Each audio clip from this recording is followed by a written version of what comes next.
इस बात की गांठ बांध लीजिए। आप बताओ, क्या राम जी को अहिल्या जी के बारे में पता नहीं था? प्रभु जानत सब बिनहि जनाए।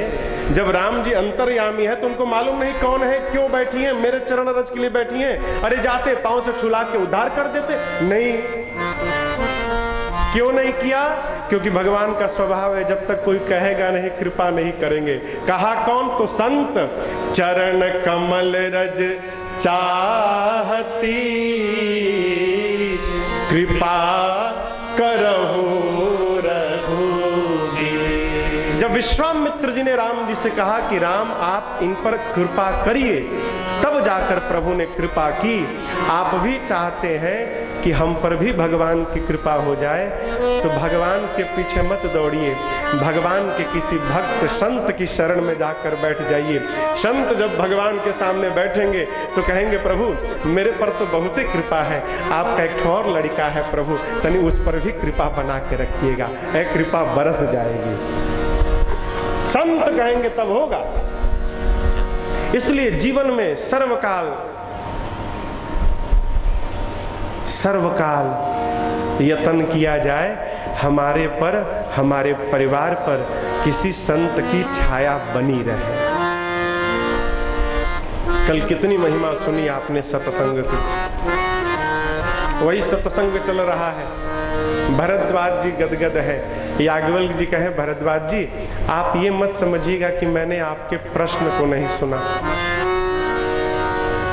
मैं जानना चाहता था क्या आप राम कथा सुनने के अधिकारी हैं कि नहीं हैं?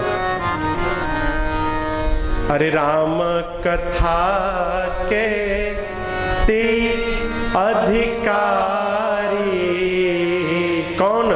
जिनके सत्संगति अति प्यारी।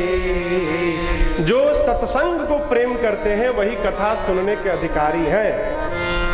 हम लोग घूमते रहते हैं ट्रेन में, स्टेशन पर, जहाजी में, महाराज आप कथा बाजते हैं ना जी, सुनाइए कुछ।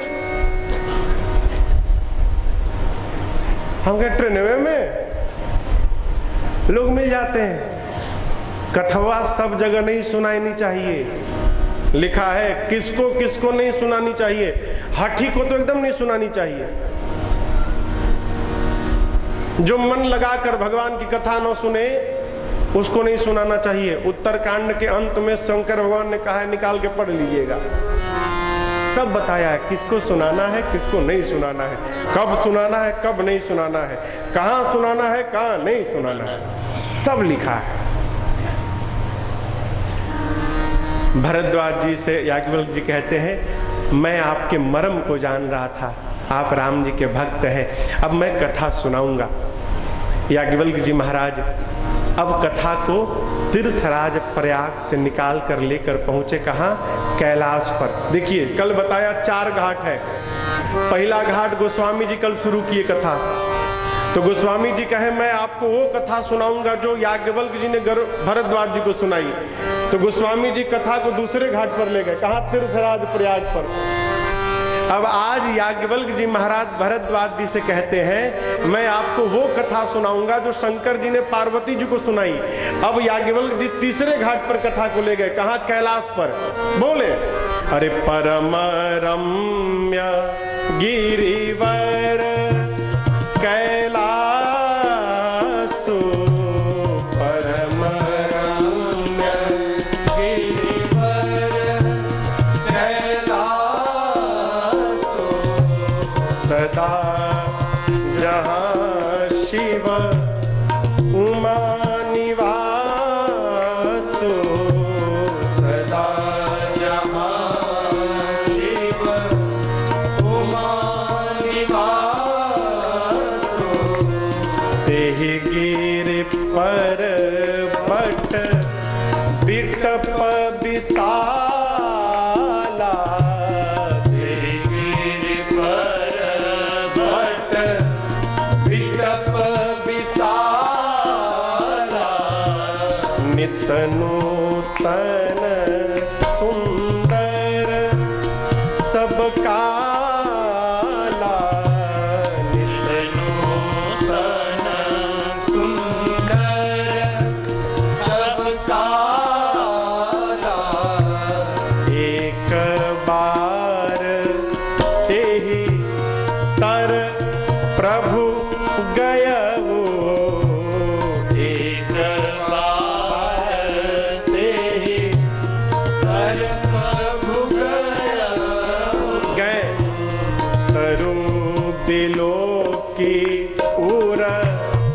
अति सुख भयउ तरु बिलोके सुर अति सुख भयउ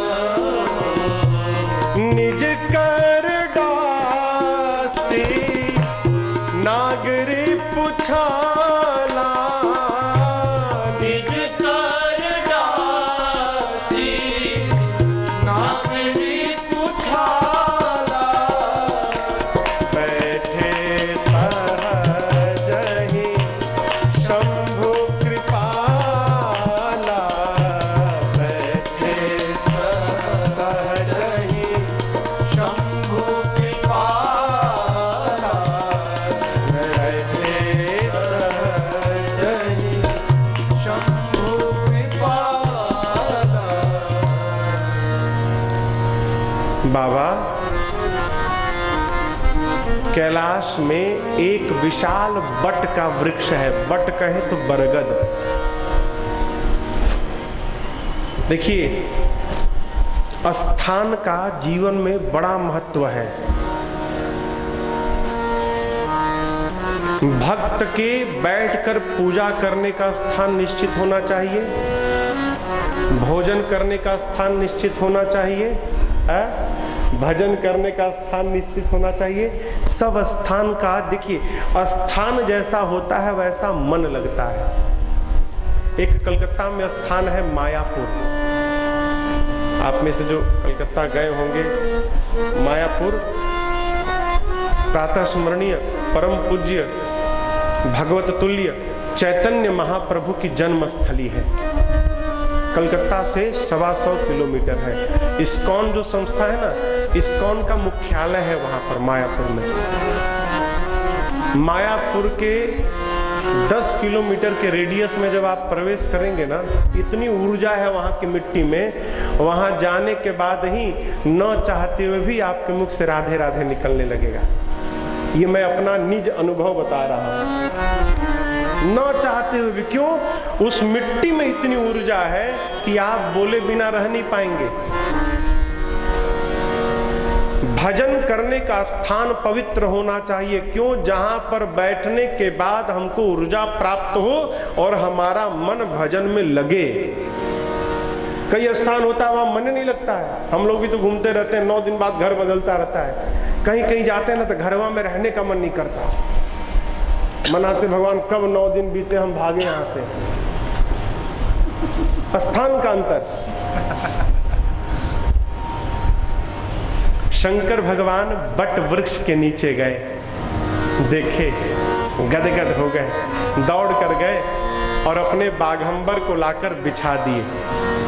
बिछाकर बाबा बैठ गए। क्यों बैठ गए? शंकर जी का विवाह भया था ताड़कासुर के वध के लिए, भया था ना। ताड़कासुर का वध पूरा हो गया। शंकर भगवान सोचे विवाह जिस लिए हुआ था वो तो काम पूरा हो गया, अब भजन में प्रवेश किया जाए। प्रसंग एक सूत्र कहता है। देखिए, सरकार है ना, भारतीय सरकार, जो सरकारी कार्यालयों में कार्यरत है, सरकार भी 60 साल के बाद ना रिटायर कर देती है। क्यों जानते हैं? बहुत कड़वी बात। सरकार कहती है अब आप हमारे लिए बेकार है, अब आप घर में बैठिए। लेकिन आदमी अपने आप को इतना महत्वपूर्ण बनाए रहता है कि उसके बाद भी नहीं बैठता, एमवे शुरू कर देता है, नेटवर्किंग काम शुरू कर देता है, यहाँ वहां भागना शुरू करता। रे, सरकार बेकार घोषित कर ली है, आप तो अपने आप को बेकार मान के साकार के पास चलो। है? आप तो समझ जाओ कि अब ये जो बोनस का लाइफ मिला है, 60 के बाद बोनस पूरा नहीं मानेगा। 60 के बाद जितने हैं ना वो सब बोनस में चल रहे हैं। बोनस का रुपया आता है ना, तो उससे साग सब्जी नहीं आती। बोनस का रुपया से टीवी आता है, फ्रिज आता है, गर्मी का समय घर में एसी लगता है, बोनस का रुपया। उसी प्रकार ये बोनस का मिला है ना, तो इसका खर्चा इधर में किया जाए। इधर में हो, हम हमारे पूज्य महाराज से कहा करते हैं, बेटा 2 तय कर लेना, 2 में से कोई एक। हमने कहा क्या महाराज जी? बोले बेटा पहला तय करना कब तक, और यदि कब तक नहीं तय कर पा रहे हो तो दूसरा कर लेना कितने तक। बोले सरकार समझ में नहीं आई बात। तो बोले पहला कब तक अर्थात कितनी आयु तक, 50 साल तक, 60 साल तक, 70 साल तक, कब तक जमा करना है निर्धारित करना कि महाराज 60 के बाद जमा नहीं करना है, जो जमा हो गया बहुत हो गया, भोग करना है पहला। ये नहीं कर पाए तो कितने तक अर्थात 1 करोड़, 2 करोड़, 3 करोड़, 10 करोड़, कितना जमा हो जाए कि बस अब आप प्रयास नहीं करना, इसी में मौजना है। यदि दोनों में से एक भी नहीं कर पाए ना बेटा तो जमा करते करते चले जाओगे और जो जमा किए हो उसका भोग भी नहीं कर पाओगे। निर्धारित किया जाए। शंकर भगवान के विवाह का निमित्त पूर्ण भया, ताड़कासुर का वध भया। बाबा भजन में प्रवेश करने के लिए पहुंच गए वट वृक्ष के नीचे, आसन बिछाकर बैठ गए। मैया देख ली, कौन? पार्वती मैया। आज तो बाबा बहुते प्रसन्न है, विवाह करके जब से आई हूं तब से इतना प्रसन्न कभी नहीं देखा। बहुत बढ़िया समय है, आज जो जो बोलना है सब बोल दो। जैसे माँ ने बाबा को देखा, चौपाइया कहती है, ए जी पार्वती भल अवसर जानी, पार्वती भल अवसर जानी, कहीं शंभु पही मातु भवानी,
तो उत्तम सुंदर अवसर जानकर बाबा के पास दौड़ गई। बाबा देखे तो गदगद हो गए हो, काहे है?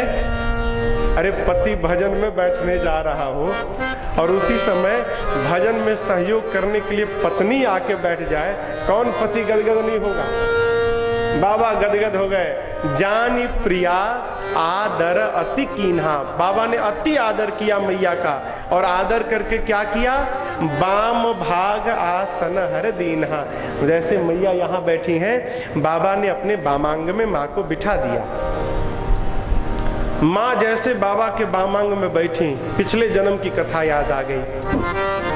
पिछले जन्म में मैं सती थी, बाबा समाधि से जगे थे, मैं गई थी, प्रणाम किया था, उस समय बाबा ने सामने बिठाया था। सही बात। आज बाबा ने बामांग में बिठाया है। पूर्व जन्म कथा चित आई। अपना जब कोई बहुत दिनों बाद अपनाता है ना, उस क्षण का बखान नहीं किया जा सकता।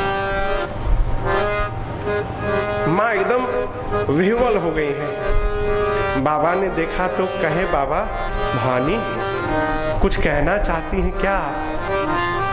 बोली मैया कि प्रभु मैं तो पिछले जन्म से ही कहना चाहती थी, लेकिन जितना प्रसन्न आज आपको देखा, इतना प्रसन्न आज तक कभी नहीं देखा, इसलिए आज तक मेरी हिम्मत नहीं भाई बोलने की। देखिए छोट छोट लड़का जब बाबूजी से कुछ कहना होता है ना, तो पहले बाबूजी का मुंह देखते हैं, बाबूजी प्रसन्न है कि नाराज है। जब देखेंगे प्रसन्न है तब अपनी बात कहते, काहे प्रसन्न रहेंगे तो कहने पर बात पूरी हो जाएगी। मैया ने आज बाबा को जानी पार्वती भल अवसर जानी, आज बहुत बढ़िया समय है, गई शंभु पही मात भवानी, माँ आकर बैठ गई। बाबा ने कहा कहो कहो। माँ कहती प्रभु आप मेरे नाथ है ना? हाँ। आप तीनों लोक के नाथ है ना? हाँ। प्रभु आपकी महिमा तीनों लोक में फैली है ना? हाँ भाई। प्रभु चर अचर नाग नर देवता सब आपकी चरणों की सेवा करते हैं, मैंने सुना है। आप प्रभु हैं, समर्थवान हैं, जोग ज्ञान वैराग्य के आप अपार भंडार हैं। अरे शरणागतों के लिए तो आपका नाम ही कल्प वृक्ष के समान है। बाबा बोले एकदम सही कहा आपने। मैया कहते थे प्रभु ये बताइए, कल्प वृक्ष के नीचे रहने के बाद भी कोई दरिद्र रह सकता है क्या? कल्प वृक्ष के नीचे कोई बैठे और दरिद्र रहेगा? बाबा बोले असंभव, हो ही नहीं सकता। मैया ने कहा और यदि कल्प वृक्ष के नीचे बैठकर भी दरिद्र है तो बाबा बोले इसका अर्थ है कि जो वृक्ष के नीचे बैठा है ना, उसको मालूम ही नहीं कि वो कल्प वृक्ष है, इसलिए दरिद्र है। माँ ने कहा लेकिन प्रभु मुझे तो पता है कि मैं कल्प वृक्ष की दासी हूं, उसके बाद भी दरिद्र हूं। बाबा बोले मैं समझा नहीं भवानी। माँ ने कहा प्रभु मेरे मन में एक भ्रम है और वो इस जन्म का नहीं है, वो तो पिछले जन्म का चला आया है। आपकी दासी रहने के बाद भी मेरा भ्रम बना रहे, प्रभु ये संभव है क्या? और मैं जानती हूं कि आपको छोड़कर मेरे भ्रम को कोई दूर नहीं कर सकता। बाबा बोले मैं दूर करूंगा? मैया बोली आप ही के पास तो असली जड़ी है उसकी। बाबा बोले कैसे दूर करूंगा? तब माँ ने कहा अरे कही रघुनाथ कथा विधिना। आप नाना प्रकार से राम जी की कथा सुनाएंगे ना, तो कथवे मेरे भ्रम को हरण कर लेगी। कथा से ही भ्रम जाएगा। कल आपको सुनाया, माँ के इसी बात को सुनकर बाबा ने महिमा गाई थी। क्या? जिस प्रकार हाथ की ताली बजने से पक्षी उड़ जाते हैं, उसी प्रकार कथा रूपी ताली बजने से जीवन के संशय रूपी सारे पक्षी उड़ जाते हैं। इसी बात पे बाबा ने कही थी। बाबा ने कहा अच्छा ये बताइए आपका भ्रम क्या है? भ्रम सुनाइए। माँ शुरू हुई, कहती है प्रभु जो मुनि लोग परमार्थ पथ के पथिक हैं, यात्रा करते हैं, वो कहते हैं कि राम ब्रह्म है। शेष सरस्वती वेद पुराण सब राम जी की महिमा का गान करते हैं। ये सब तो बाहर वाले हैं, आप मेरे पति हैं भीतर वाले।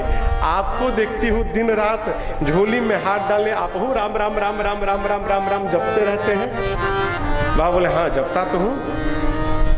मैया बोली प्रभु ये आप सब लोग जिस राम को जपते हैं, ये राम जी अयोध्या के सम्राट दशरथ जी के पुत्र राम हैं कि कोई दूसरे अजन्मा अलौकिक विभू तत्व हैं?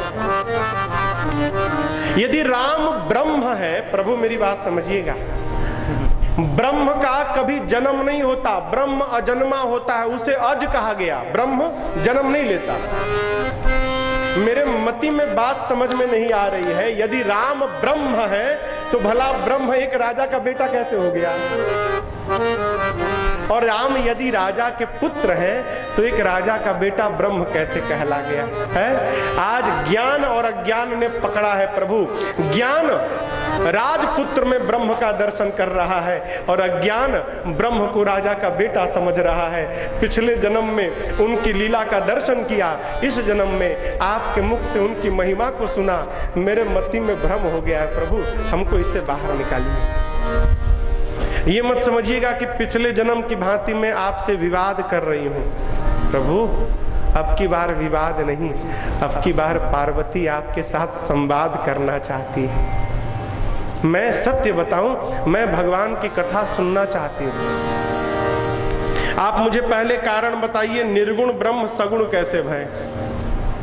फिर राम जी की जन्म की कथा सुनाइए, बाल लीला सुनाइए, धनुष भंग सुनाइए, विवाह सुनाइए, राजा बनते बनते वन में चले गए वो सुनाइए, वन में क्या किए वो सुनाइए, कैसे रावण को मारा वो सुनाइए, अयोध्या के वापस आके राजा बनकर क्या क्या किए वो सुनाइए, कैसे प्रजा के साथ अपने धाम गए वो सुनाइए। प्रभु जो मैंने पूछा वो तो सुनाइएगा ही, और जो पूछने में छूट गया हो आप उसको भी सुना दीजिएगा।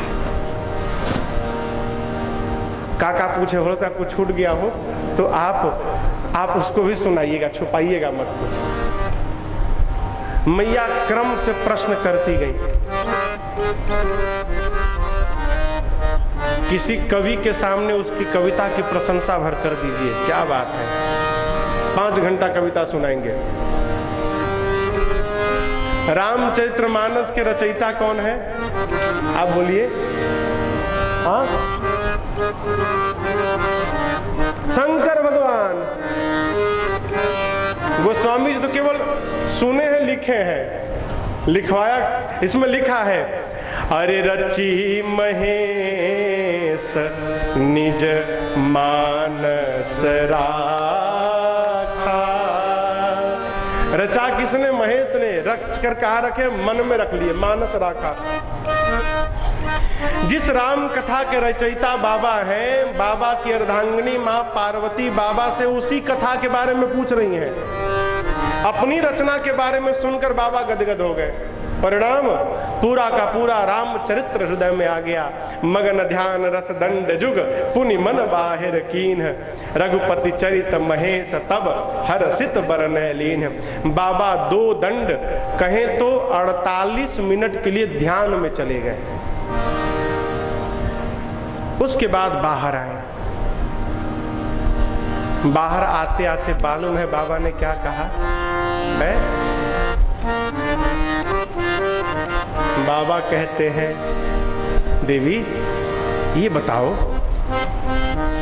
रात में कमरे में अंधेरा हो, पूरा अंधेरा, और कोई बिस्तर से पांव नीचे रखे और नीचे का रस्सी पड़ी हो, उसी रस्सी पे पांव चला जाए तो क्या लगेगा? सांप तो नहीं है कहीं? लगेगा ना, अरे कहीं सांप तो नहीं है। और ठीक उसी समय प्रकाश आ जाए, फिर पता चली तो सांप नहीं तो रस्सी है, तुरंत सांप की भ्रांति समाप्त। माँ बोली, हाँ बात तो सही है प्रभु। तो बोले शंकर भगवान, जिस प्रकार प्रकाश के अभाव में वो रस्सी ही सर्प जान पड़ती है, उसी प्रकार मेरे राम जी वो प्रकाश है जिनके अभाव में ये झूठा संसार ही सत्य जान पड़ता है। संसार झूठा है लेकिन प्रकाश नहीं मिला राघव जी का, तो जैसे रसिया सांप जान पड़ती है उसी प्रकार इस झूठा संसार ही सत्य जान पड़ता है। लेकिन जिसको जिसको ही प्रकाश मिल गया है, छोड़ना नहीं पड़ा, सब अपने आप छूट के चला गया। हम बार बार कहते हैं छोड़िए मत, न घर छोड़िए, न दुकान छोड़िए, न व्यापार छोड़िए, न परिवार छोड़िए, कुछ मत छोड़िए, आप केवल पकड़िए। का पकड़िए? ये माला पकड़िए, राघव जी को पकड़िए। इनको पकड़ेंगे ना तो जो छूटना है अपने आप छूट छूट के चला जाएगा, आपको नहीं छोड़ना पड़ेगा, अपने आप छूट जाएगा। भगवान परम प्रकाश स्वरूप दिन राति, ये जानते हैं, ये जो राम जी का नाम है ना, ये इससे बड़ा कोई प्रकाश नहीं है।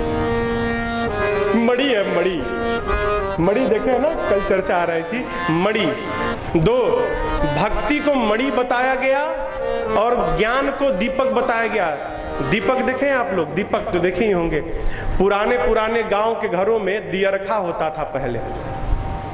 दियरखा दीवाल में ना इतना चौड़ा निकाल दिया जाता था, उसी के ऊपर दीपक रखा जाता था। हम लोग जब रहते थे तो ढेबरी चलता था। ढेबरी देखे आप लोग? ढेबरी, ढेबरी पुराने लोग जानते हैं ढेबरी कैसे बनता था? हम बनाते थे। दवाई का जो शीशी रहता था ना, बोतल, उसके ढक्कन में छेद करके कील से और कपड़ा बार के और उसमें डाल के किरासन तेल जला के उसी से जलाते थे। ढेबरी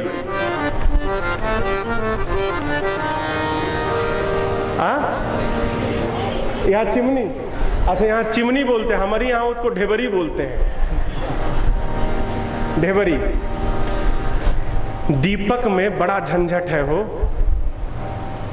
का झंझट है महाराज? अरे दिया चाहिए, घी चाहिए, माचिस चाहिए, जलाने के बाद अगोर के बैठो कहीं हवा से बुता न जाए। और जलता है तो उसी में कीड़े मकोड़े आके सब जलते मरते रहते हैं। लेकिन मणि में अरे परम प्रकाश रूप दिन राती, नहीं कछु चाहिए दिया घृत बाती। मणि में न दीपक चाहिए, न घी चाहिए, न बाती चाहिए, न माचिस चाहिए, कुछ नहीं। दिन रात चकाचक अजोर बना है। गोस्वामी जी कहते हैं जो नाम रूपी मणि है ना, इसको रखो। कहाँ रखो? सावधानी से रखो। प्रकाश चाहिए यदि जीवन में तो। गांव में जब माई लोग ढेबरी रखती थी ना, एक जानते हैं हम अपनी माई से पूछे, बहुत छोटे थे, गांव गए थे तो माई लालटेन जला के चौखट पे रख दी। तो हम बोले माई रोज तुम चौखटिया पे कहाँ रख देती हो? आते जाते डर लगता है कि गिर न जाए। तो बोलती बेटा चौखट पे यदि दीप ये लालटेन रहेगा ना तो घर के बाहरों प्रकाश रहेगा और घर के भीतरों प्रकाश रहेगा। भीतर रखेंगे तो बाहर अंधेरा, बाहर रखेंगे तो भीतर अंधेरा। बोले बात तो सही है। अभी जब मानस पढ़ने लगा तो गोस्वामी जी भी यही बात कहते हैं, राम नाम मणि दीप धरु, कहाँ? जीह देहली द्वार। ये जो जिह्वा है ना, मुंह है, ये चौखट है। इसी चौखट पर राम नाम रूपी मणि दीपक को रख लीजिए। क्यों? तुलसी भीतर बाहर हूँ जो चाह से उजियार। इस पर राम राम राम राम रखेंगे, जपेंगे तो भीतर आपका कल्याण होगा और बाहर आपके राम को जिसके कान में प्रवेश होगा उसको भी सुनकर उसका भी कल्याण होगा। भीतर भी अजोर, बाहरों अजोर। इसलिए भगवान के नाम को मुख पे धारण किया जाए। राम राम राम राम राम राम राम राम, यही परम प्रकाश है। बाबा कहते हैं जिसको प्रकाश मिल गया संसार अपने आप छूट जाएगा, कोई छोड़ना नहीं पड़ेगा। अब इसके बाद शंकर भगवान मंगलाचरण किए। हम लोग कथा में मंगलाचरण करते हैं ना, बाबा भी किए। देखिए हमारे पूज्यपाद गुरुदेव भगवान कहते हैं बेटा ये जो चौपाई है ना, ये श्री रामचरितमानस की सबसे पहली चौपाई है। गोस्वामी जी ने पहली चौपाई यही लिखी और उस चौपाई को लाकर बाबा ने यहाँ रख दिया। ये चौपाई आप सबको याद है। आइए शंकर भगवान के साथ हम और आप मिलकर भी मंगलाचरण करते हैं। बाबा बोले मंगल भावन अमंगल हारे, मंगल भावन अमंगल हारे, द्रवौ सुदशरथ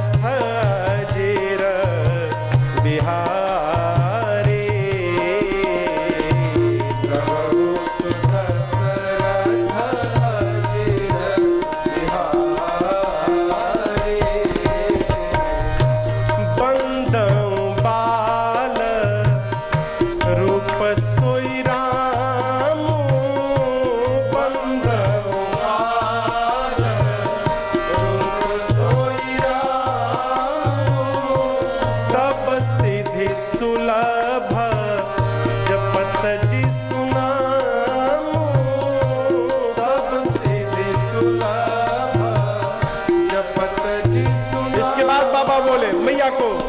धन्य धन्य गिरिराज कुमारी, धन्य धन्य गिरिराज कुमारी,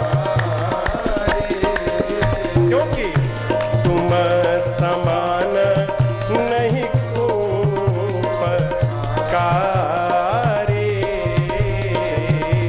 तुम समान नहीं उपकारी,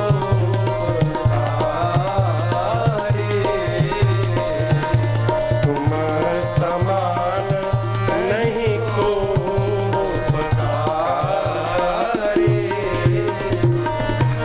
बाबा ने मंगलाचरण किया और उसके बाद मैया को धन्यवाद दिए। क्यों क्यों दिए हो, समझिएगा। जीवन में जिसके कारण आपका मन भगवान की ओर बढ़ रहा हो, जब जब वो मिले ना तो दोनों हाथ जोड़कर उसको धन्यवाद दे दीजिए। है, आप न होते तो हम भगवान तक कैसे पहुंच पाते। किसी के सताने से आप रुष्ट होकर भगवान के पास गए तो उसको भी धन्यवाद दीजिए। कोई घर में आपको त्रास दे रहा है और आप परेशान है, भागो घर छोड़ो, घर भागो मंदिर में, अब न रखाइए। और आप घर द्वार छोड़ के जाके मंदिर में बैठ के भगवान के पास पहुंच गए तो वो सताने वाला भी मिले ना तो उसको धन्यवाद दीजिए। क्यों, आप न सताते तो हम भगवान तक कैसे पहुंच पाते। देखिए ये सत्य है, जैसे भी मन भगवान की ओर पहुंचे ना तो वो मिले तो धन्यवाद दीजिए। आपकी मेरे पर बड़ी कृपा। मैं भी अपने इस भावपीठ से आदरणीय शैलेश भैया को, शिवेश भैया जी को, जो लोग तन से, मन से, धन से इस कथा के पूर्णता में लगे हुए हैं, उनको इस भावपीठ से बहुत बहुत धन्यवाद कि उन्होंने मुझे एक बार राम जी की कथा गाने का अवसर प्रदान किया। बहुत धन्यवाद। मैया को बाबा ने कहा धन्यवाद, माँ ने कहा क्यों धन्यवाद। बाबा बोले तुम समान नहीं को उपकारी। भवानी आज आपने जो मेरे ऊपर उपकार किया, ऐसा उपकार आज तक किसी ने नहीं किया। माँ ने कहा प्रभु हमने क्या कर दिया। बाबा बोले आपने मेरे रघुनाथ जी की कथा पूछी, जो कथा गंगा जी के समान है? एक गंगा भगीरथ जी ने निकलवाया, लेकिन भगीरथ जी ने जो गंगा को निकलवाया वो गोमुख से लेकर केवल गंगा सागर तक गई। दक्षिण भारत में जाने पर वो गंगा नहीं मिलेगी।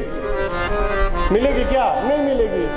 लेकिन भवानी आज आपने जिस गंगा को प्रवाहित कराया है, ये भारत नहीं पूरे विश्व में मिलेगी। जहां जाइएगा वही राम कथा गंगा मिलेगी। और आपको एक और बात बतावें, उस गंगा में नहाने के लिए बहुते लोग जाते हैं, लेकिन जाते तो बहुत लोग हैं, नहाते सब लोग नहीं है। नहाते हैं का? कई लोग किनरवा जाके चले आते हैं, बहुत ठंडा है पानी भाई, हम छू लिए, हो गया कौवा स्नान, हम छू लिए कौवा स्नान हो गया।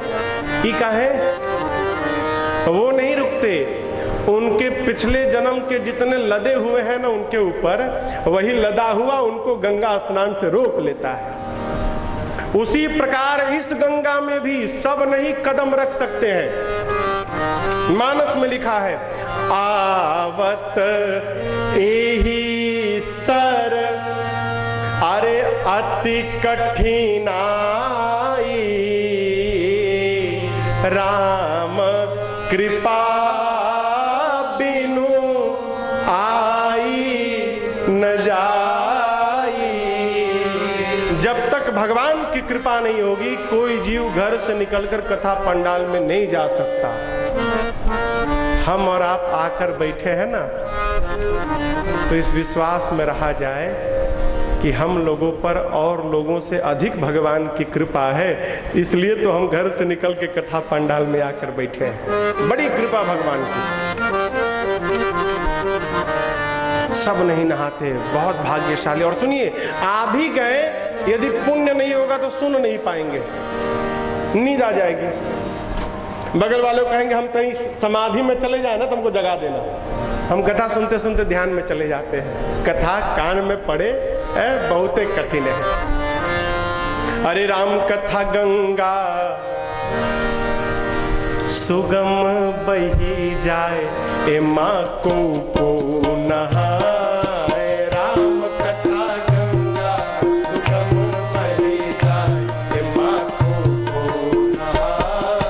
श्री राम कथा गंगा सुगम बही जाए, ए माँ को नहाए। राम कथा गंगा सुगम बही जाए, ए माँ को नहाए।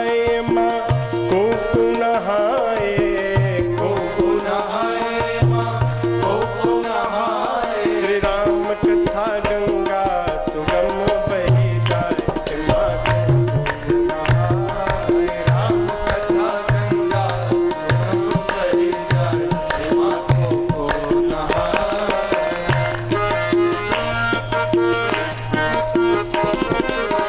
ध्रुव जी नहाए, प्रहलाद जी नहाए।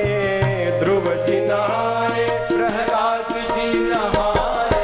ध्रुव जी नहाए, प्रहलाद जी नहाए। ध्रुव जी नहाए, प्रहलाद जी नहाए। और नारद नहाए, अपन बीड़ा बजाए।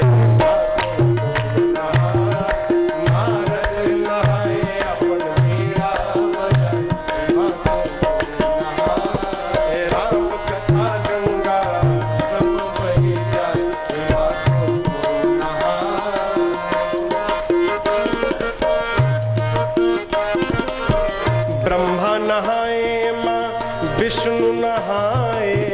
ब्रह्मा नहाए, माँ विष्णु नहाए। ब्रह्मा नहाए, माँ विष्णु नहाए। ब्रह्मा नहाए, माँ विष्णु नहाए।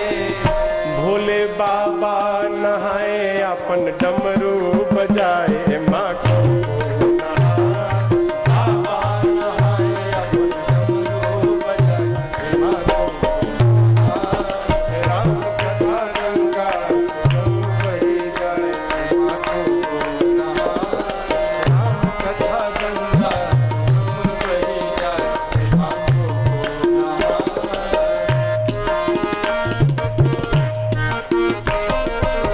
शुक्र जी नहाए, सनकादिक नहाए। शुक्र जी नहाए, सनकादिक नहाए। शुक्र जी नहाए, सनकादिक नहाए।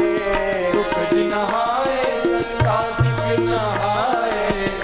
बाबा तुलसी नहाए, राम कथवा सुनाए। माँ को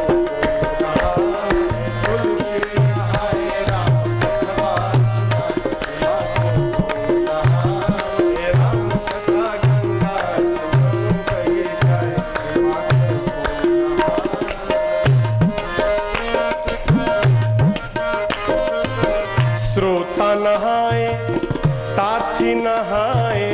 श्रोता नहाए, साथी नहाए। श्रोता नहाए, यजमान भी नहाए। श्रोता नहाए, यजमान भी नहाए। और राजन नहाए, राम कथवा को गाए।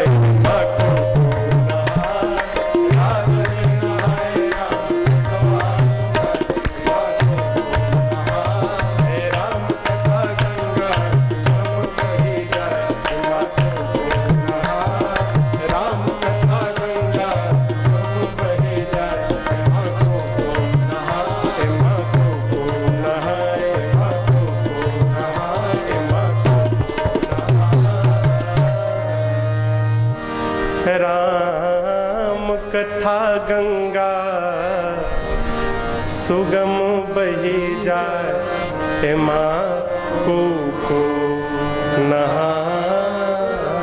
सब नहीं नहाते, जो नहाते वो बड़भागी है, बड़भागी है। बाबा मैया को धन्यवाद करते हैं और कहते हैं, देवी मेरे विचार से आपके मन में न शोक है, न मोह है, न संदेह है, न भ्रम है। मम विचार कछु नाही। मुझे तो लगता है आपने इसलिए प्रश्न किया है कि आपके प्रश्न को सुनकर मैं आपको कथा सुनाऊं और मेरे कथा सुनाने से पूरे विश्व का कल्याण हो जाए। मैं आपकी चतुराई समझ गया। एक बात समझिएगा, भक्त होने के नाते जीवन में जब कष्ट आवे ना, जीवन में जब दुख आवे ना, तो ये विचार करना चाहिए कि हमको तरासा जा रहा है। हमारे चाचा, मैं बहुत छोटा था तो हमको सुनाए थे कि बेटा एक बार मंदिर के चौखट पे लगे पत्थर ने मंदिर के भीतर बैठे भगवान से कहा, पत्थर ने, तू पत्थर मैं पत्थर, दोनों निकले एक जगह से, और जो आता है मुझे रौंदता है और तेरे को 56 भोग खिलाता है। ऐसा व्यवहार क्यों किया जा रहा है?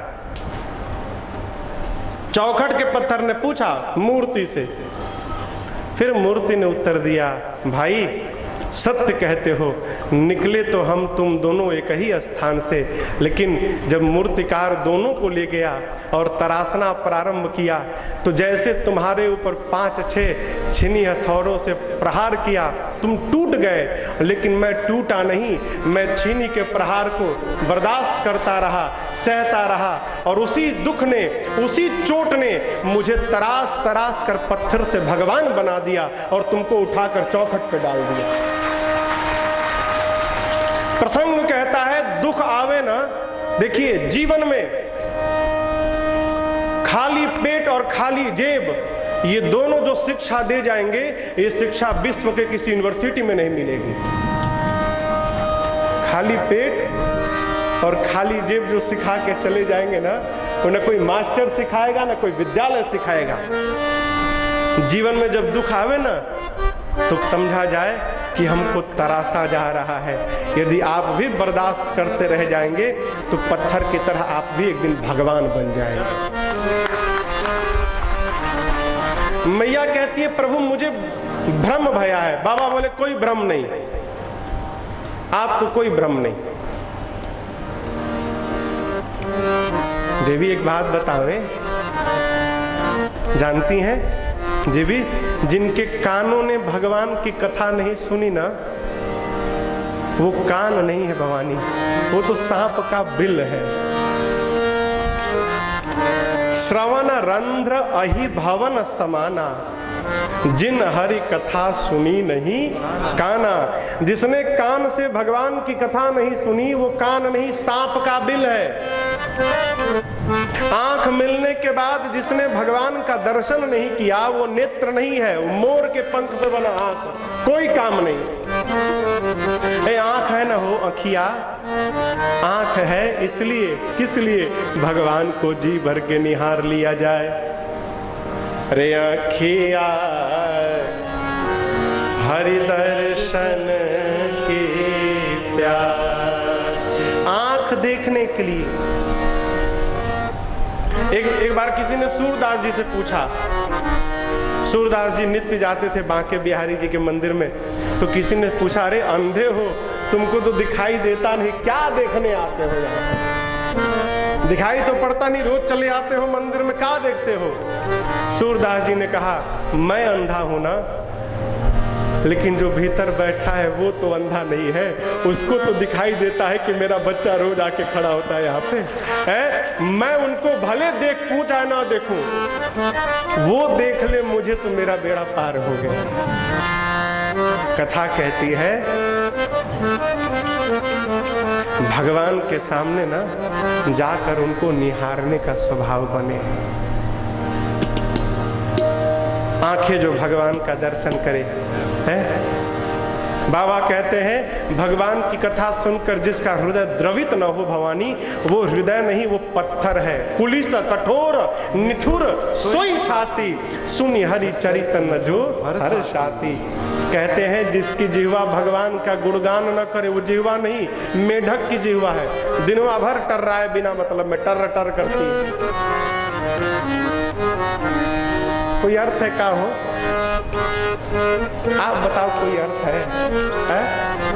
माई बाप जिह्वा है का भरोसा, अंत में हम बोलने लायक रहे भी कि ना रहे। क्षण भंगुर जीवन की कलिका, कलिका कल प्रात को जाने खिली ना खिली। क्यों? रात में डाल पर है, हवा का झोंका आया, गया, समाप्त। मलयागिर की सुचि शीतल मंद सुगंध समीर मिली न मिली। क्या पता सवेरे सवेरे मलयागिरी से चंदन के खुशबू को लेकर जो शीतल मंद सुगंध हवा आए, हम बचे ही ना तो शरीर को स्पर्श कहां से करेगी? अरे क्यों नहीं बचेंगे महाराज? नहीं बचेंगे। क्यों? कलिकाल कुठार लिए है खड़ा, कब चला दे तन नम्र से चोट झिली ना झिली। इसलिए अरे जप ले हरि नाम, अरे रसना, फिर अंत समय में हिली ना हिली। का पता अंत समय में राम कहने लायक रहे तब ना। दांत गिर जाएंगे, कहोगे राम, आम निकलेगा। इसलिए प्रातः स्मरणी परम पूज्य श्री बिंदु गोस्वामी जी कही गए क्या? हरि बोल मेरी रसना, घड़ी घड़ी हरि बोल मेरी रसना, घड़ी घड़ी हरि बोल मेरी रसना। व्यर्थ बिताती है क्यों जीवन, व्यर्थ बिताती है क्यों जीवन। हाँ, व्यर्थ बिताती है क्यों जीवन, व्यर्थ बिताती है क्यों जीवन। मुख मंदिर में, मुख मंदिर में पड़ी पड़ी हरि बोल मेरी रसना, घड़ी घड़ी हरि बोल मेरी रसना।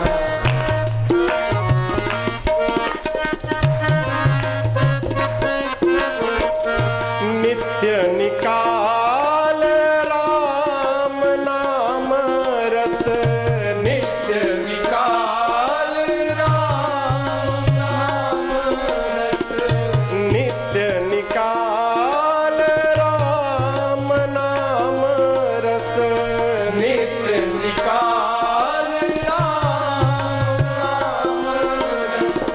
श्वास श्वास से, श्वास श्वास से कड़ी कड़ी हरि बोल मेरी रसना, घड़ी घड़ी हरि बोल मेरी रसना।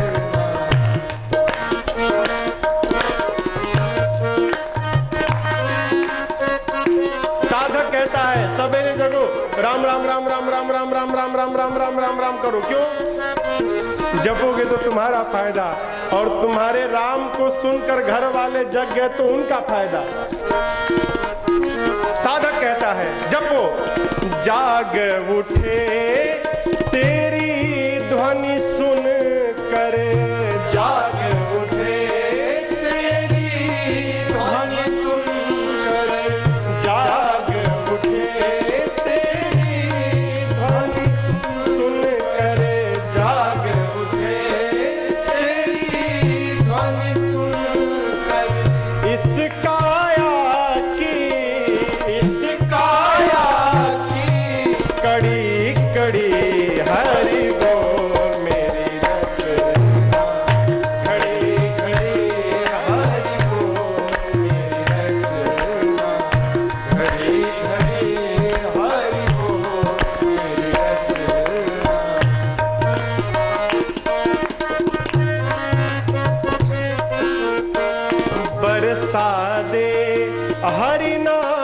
सुधा रस बरसा दे, हरि नाम सुधा रस बरसा दे, हरि नाम सुधा रस बरसा दे, हरि नाम सुधा रस।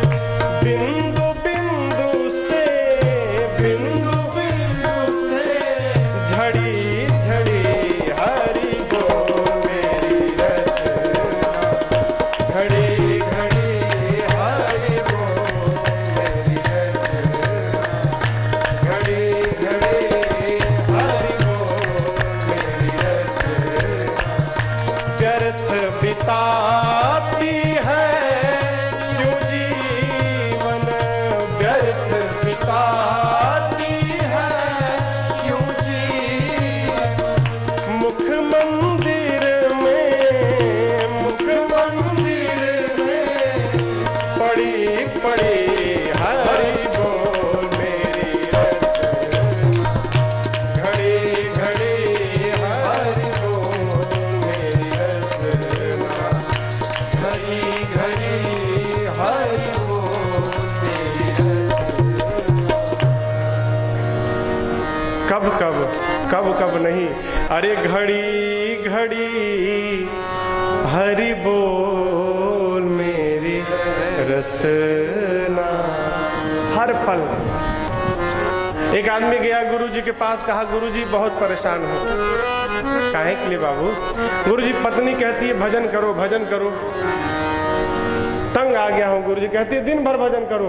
मैं आया हूँ कि आप 24 घंटे में कोई एक समय बता दीजिए कि एक बार भजन कर लूं तो 24 घंटे का काम समाप्त। वो कहती है दिनवा भर भजन करो। आप कही देंगे तो कही दूंगा कि गुरुजी कहे केवल एक बार करना है, 24 घंटे में बच जाऊंगा। गुरुजी 24 घंटे में एक बार करना पड़े। गुरुजी बोले तू 24 घंटे की बात करता है बेटा, मैं ऐसा समय बता दूंगा कि जीवन में एक बार करना पड़ेगा। बोला क्या? हाँ।